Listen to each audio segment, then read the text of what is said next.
బట్టతలతో బాధపడుతున్నారా? ఆధునితనమైన పద్ధతిలో hair transplantation చేయబడును. Face clinic, Hyderabad. Welcome to Suman TV. నేను మీ వెల్లి చక్రధర్. ఇవాళ మన టాపిక్ వచ్చండి, యాక్చువల్గా ఈ మ్యూచువల్ ఫండ్స్లో మనం ఎస్ఐపీస్ వేస్తున్నాం కదండి. అయితే ఈ ఎస్ఐపీస్ వల్ల మన స్థాయి ఎవరికి మారుతుంది, మన స్థాయి మారటంలో ఏదైనా ఇది సహకరిస్తుందా అని గమనిద్దాం. ఇప్పుడు చూడండి, చాలామంది చెప్పేది ఏంటంటే, ఒక ఫార్ములా అందరికి బాగా తెలుసు, 15x15x15 = 1 crore అని చెప్తాం. అయితే ఇప్పుడు చూడండి, రూపాయి వాల్యూ అనేది అలా పడిపోతుంది, అది కూడా మనం గమనించాలి. ఇప్పుడు చూడండి, ఫర్ ఎగ్జాంపుల్ చెప్తాను, ఇవాళ మన దగ్గర ₹1 ఉన్నాయి. సో ఆ ₹1 విలువ ఒక 10 సంవత్సరాల తర్వాత చూస్తే దాని విలువ 50 లక్షలతో సమానం. అదే ఒక 20 సంవత్సరాల తర్వాత ఇవాళ ఉన్న ₹1 విలువ ఎంత అంటే కేవలం 25 lakhs మాత్రమే. సో అంటే 20 years తర్వాత మన దగ్గర 1 crore చేతిలో ఉన్నా కూడా ఆ రోజుకు దాని వాల్యూ ఇవాళ 25 lakhs మన చేతిలో ఎలా ఉంటుందో అదే వాల్యూ ఉంటుంది. ఇప్పుడు అది చాలామంది గమనించరు. మనం ఒక కాయిన్ని చూస్తే రెండు వైపులా చూడాలండి. ఒకవైపు మనం చూస్తాం కానివ్వండి, రెండు వైపులు మర్చిపోతున్నాం. సో ఎప్పుడైనా ఒక ఫైనాన్షియల్ ప్లానింగ్ డెసిషన్ తీసుకునేటప్పుడు మనం రెండు వైపులా క్షుణ్ణంగా పరిశీలించి దాని ప్రకారం మనం ఫైనాన్షియల్ ప్లానింగ్ చేసుకోవాల్సి ఉంటుంది. ఇప్పుడు చూడండి, నేను మంచి ఎగ్జాంపుల్ చెప్తాను. మనం ఇందాక అనుకున్నట్టు ఒక ₹1 కావాలి అంటే 15x15x15 = 1 crore అని అనుకున్నాం. అంటే ₹15,000 per month, 15% rate of interest చొప్పున కనుక మనం 15 years వేస్తే, అంటే మనం ఎవ్రీ మంత్ వేస్తాం కాబట్టి టోటల్గా నెంబర్ ఆఫ్ మంత్స్ వచ్చి 180 months. సో 180 months మనం ఇన్స్టాల్మెంట్స్లో మనం 15,000 వేస్తే మనకు 1 crore వస్తుంది. ఆ వచ్చిన 1 crore నుండి 27 lakhs ఏమో మనం పెట్టాము, 73 lakhs ఏమో మనకి ప్రాఫిట్ అనేది వచ్చింది.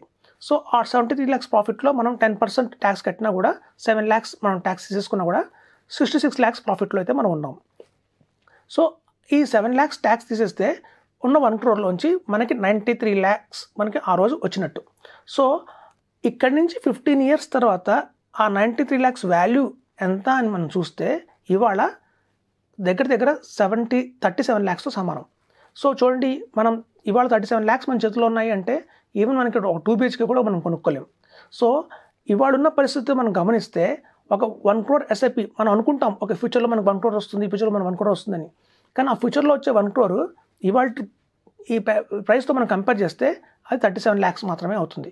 సో మన స్థాయి ఏమైనా పెరిగిందా అంటే పెరగలేదు, అంకైతే మారింది, 1 crore వచ్చింది అని చెప్పి. సో కాబట్టి ఏంటంటే, ఫైనాన్షియల్ ప్లానింగ్లో మనం తీసుకోవాల్సింది ఎలా ఉంటుందంటే, మనకి ఆ రోజు ఈవెన్ ఆఫ్టర్ ఒక 20 years తర్వాత నాకు 1 crore కావాలి, ఇవాళ ఉన్నట్టు 1 crore, ఆ రోజు నాకు 1 crore కావాలి అంటే ఎంత కావాలి అనేది క్యాలిక్యులేట్ చేయాలి. అలా చేస్తే మనకి దగ్గర 4 crores కావాలి. అంటే చూడండి, మనకి 4 crores కనుక ఆ రోజున మన చేతిలో ఉంటే ఆఫ్టర్ 20 years ఇవాళ 1 croreతో సమానం. ఇవాళ చూడండి, 1 crore మనకి ఇవాళ ఏమొస్తుంది అంటే హైదరాబాద్లో ఒక డబుల్ బెడ్రూమ్ ఫ్లాట్ వస్తుంది.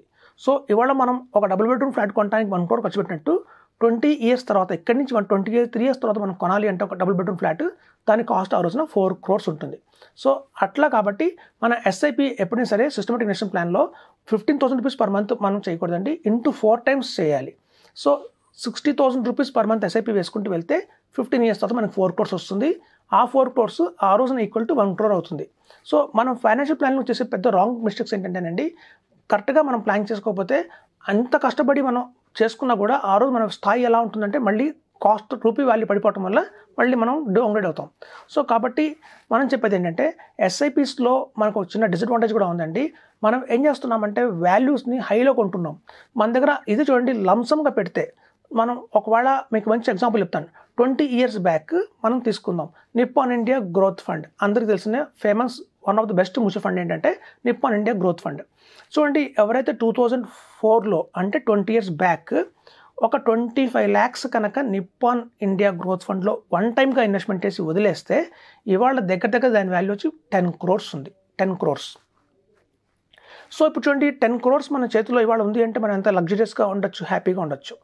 సరే, అదే ఇంకో మనిషి అదే 24 lakhsని ఎవ్రీ మంత్ ₹10,000 కింద డివైడ్ చేసి 20 years వల్ల ₹10,000 ఎస్ఐపి వేసుకుంటూ వచ్చారనుకోండి.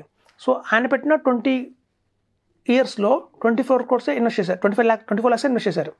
సో ఇన్వెస్ట్మెంట్ చేసిన 24 lakhsకి గాను ఇవాళ దాని వాల్యూ ఎంత ఉందంటే 1,96 lakhs మాత్రమే ఉంది. సో 1,96 lakhs ఇవాళ మన చేతిలో ఉందంటే ఒక 2 bedroom or 3 bedroom ఫ్లాట్ మనం కొనుక్కునే కెపాసిటీలో ఉన్నాం. లంసమ్గా పెడితేనేమో 10 కోట్ల వాల్యూ ఉంది. అదే ఎస్ఐపి రూపంలో పెడితే 10,000 అదే వాల్యూ 24 lakhs. ఇవాళ వచ్చింది మాత్రం 1,96 lakhs. అది కూడా నిప్పాన్ ఇండియా గ్రోత్ ఫండ్ అలాంటి బెస్ట్ ఫండ్ కాబట్టి 1,96 lakhs వచ్చింది. అదే టైంలో మనం చూసుకున్న హెచ్డిఎఫ్సి టాప్ 100 కావచ్చు, లేదా Birla Sun Life frontline equity కావచ్చు, అట్లాంటి వాటిలో కనుక వేసుంటే ఇవాళ 1.5 crore వచ్చింది. అంటే దాని వాల్యూ వాళ్ళ చూస్తే 1,50 lakhs మాత్రమే ఉంది. సో ఇప్పుడు చూడండి, దీన్ని బట్టి మనకు అర్థమైంది ఏంటంటే లంసమ్గా పెడితేనే ఎక్కువ లాభం ఈక్విటీలో, అంతేగాని ఎస్ఐపిలో వేస్తే వచ్చే లాభం నష్టం ఏంటంటే, మనం చూడండి 2004 అనే ఇయర్ తీసుకుంటే ఆ రోజు సెన్సెక్స్ స్టాక్ మార్కెట్ 6,500లో ఉంది. సో 6,500లో ఉన్న స్టాక్ మార్కెట్లో మనం లంసమ్గా పెడితే ఒకేసారి చాలా యూనిట్స్ వస్తాయి. మనం 75,000 దాకా సెన్సెక్స్ వెయిట్ చేసి అమ్మితే అధిక లాభం వచ్చి దగ్గర 10 కోట్లు అయింది దాని వాల్యూ. కానీ మనం ఎస్ఐపి రూపంలో వెళ్తే ఏమైందంటే 6,500 పాయింట్స్ సెన్సెక్స్ దగ్గర మనం స్టార్ట్ చేసాము. ఆ ఇయర్లో బాగా మార్కెట్ డ్రాస్టిక్ ఫాల్ అయితే జరిగింది, 4,000 రూపీస్ దాకా పడింది 1 yearలో. సో అంటే ఆల్మోస్ట్ 20% డిప్ వచ్చింది. సో ఆ డిప్ వచ్చిన ఈ 240 months ఇన్స్టాల్మెంట్స్లో కేవలం ఆ డిప్ మనం మార్కెట్ ఫాల్ వల్ల పొందిన అధిక యూనిట్లు ఎంత అంటే ఓన్లీ 10 times మాత్రమే పొందాం. ఎందుకంటే 1 yearలోనే ఆ 6,500 నుంచి 4,250 దాకా వచ్చి మళ్ళీ 6,500 నుంచి క్రాస్ అయిపోయింది. సో మనకి ఈ కింద కరెక్షన్ ఏదైతే ఉందో చూస్తే కేవలం 1 yearలోనే మనకు సాధ్యమైంది.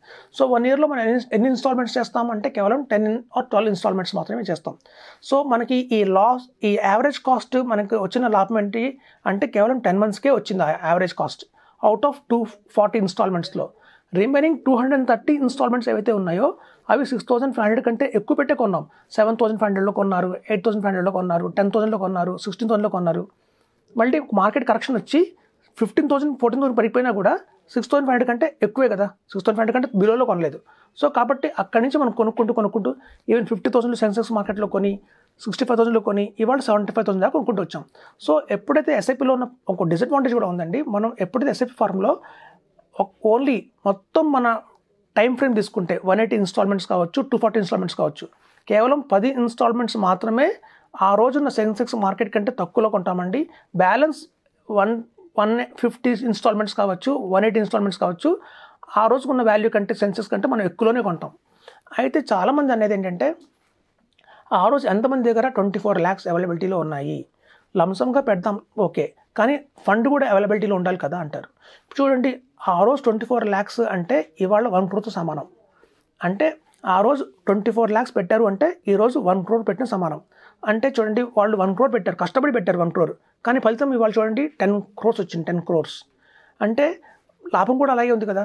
మనం చూడండి, లంసమ్గా పెట్టడం చాలా కష్టమే, కానీ ఆ రోజుల్లో చాలామంది ఏం చేసేవాళ్ళు అంటే, ఈ రోజుల్లో కూడా చేసేది ఏంటంటే ఒక ల్యాండ్ కొనడానికేమో 50 లక్షలు స్పెండ్ చేస్తారు, ఎస్ఐపి వచ్చేసరికేమో 10,000 ఎస్ఐపి వేస్తారు.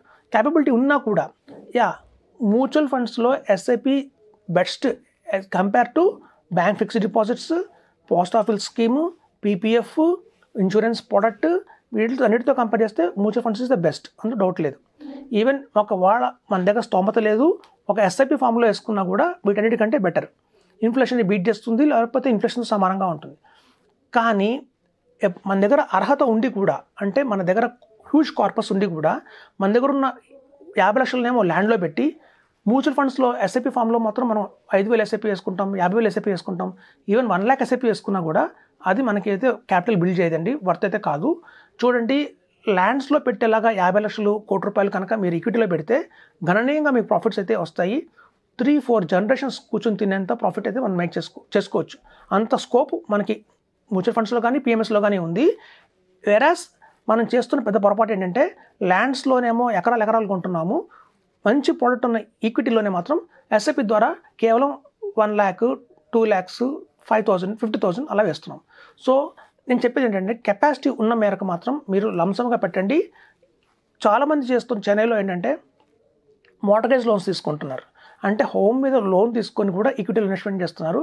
ఎందుకు అంటే ఇక్కడి నుంచి రాబోయే 2040 తీసుకుంటున్నా కూడా సెన్సెక్స్ అనేది 4 lakhs టచ్ అవుతుంది అంటున్నారు. బై 2030కి సెన్సెక్స్ 1,50,000 టచ్ అవుతుంది అంటున్నారు. ఇప్పుడు మీరు 75,000 లెవెల్లో లంసమ్గా పెట్టి వదిలేస్తే అదే తర్వాత మీరు ఎస్ఐపి చేశారా చేయలేదా అనేది కాకుండా లంసమ్గా పాసిబిలిటీని ఒకటి పెట్టేస్తే ఈ లంసమ్ అమౌంట్ ఎప్పుడైతే సెన్సెక్స్ 1,50,000 టచ్ అవుతుందో బై 2030కి అక్కడి నుంచి 2040కి మనం అనుకుంటున్నట్టు 4 lakhs టచ్ అవుతుందో మీకు చాలా హ్యూజ్ కార్పస్ బిల్డ్ అవుతుందండి. అంతేగాని ఎస్ఐపి ఫామ్లో మీరు వెళ్ళకండి. ఓన్లీ కెపాసిటీ లేని వాళ్ళు మాత్రమే, బేర్ చేయలేని వాళ్ళు మాత్రమే ఎస్ఐపిలో వెళ్ళండి. అదర్వైజ్ లంసంగా కూడా ఇన్వెస్ట్మెంట్ చేయండి. దానికి బెస్ట్ ఆప్షన్స్ మ్యూచువల్ ఫండ్స్లో లంసంగా పెట్టండి, లేదా పిఎంఎస్లో లంసంగా పెట్టండి. పిఎంఎస్కి మ్యూచువల్ ఫండ్స్కి ఉన్న డిఫరెన్స్ ఏంటి అనేది కూలంకుషంగా మనం నెక్స్ట్ ఎపిసోడ్లో చర్చిద్దాం, మీకే తెలుస్తుంది. Thank you. సుమన్ టీవీలో మీ పర్సనల్ అండ్ బిజినెస్ ప్రమోషన్స్ కోసం కింది నెంబర్కి కాంటాక్ట్ చేయండి.